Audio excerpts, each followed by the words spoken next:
ఆ పిల్ల నీ కూతురయ్యుంటే పెయిన్ నీకు తెలుసుండేది. ఓ 10 ఏళ్లుగా మత్తులో ఉన్నవాళ్ళు ఎలా నడుచుకుంటారో అడ్మిట్ అయినప్పుడు వీళ్ళిద్దరూ బిహేవియర్ అలాగే ఉంది.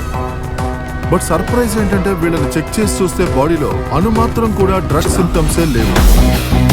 డిజిటల్ డ్రగ్ టెక్నికల్ గా మత్తు కలిగించే విషయం. డిజిటల్ ఇండియా విన్నాం, but digital drug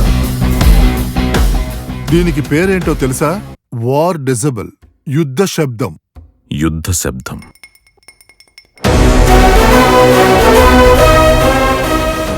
night round sir, me station news ని నేను మీకు చెప్పాల్సి వస్తుంది.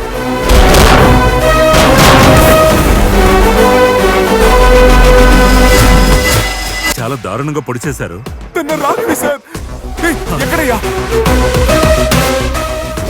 నా రాఘవిని చంపిన వాళ్ళని నా చేతులతోనే చంపుతాను.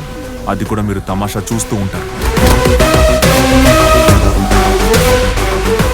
చనిపోయిన అమ్మాయి వర్జిన్ కాదు, అబార్షన్ జరిగింది. రాఘవి హత్య కేసుని ఇంతటితో వదిలేయండి బెదిరిస్తున్నారు సార్. హంతకుడు దూరంగా ఉన్నట్టు దాగుడు మూతలాడుతూ దగ్గరలోనే ఉన్నాడా? కళ్ళు మిస్ చేసినా బుద్ధి పట్టిస్తుందే.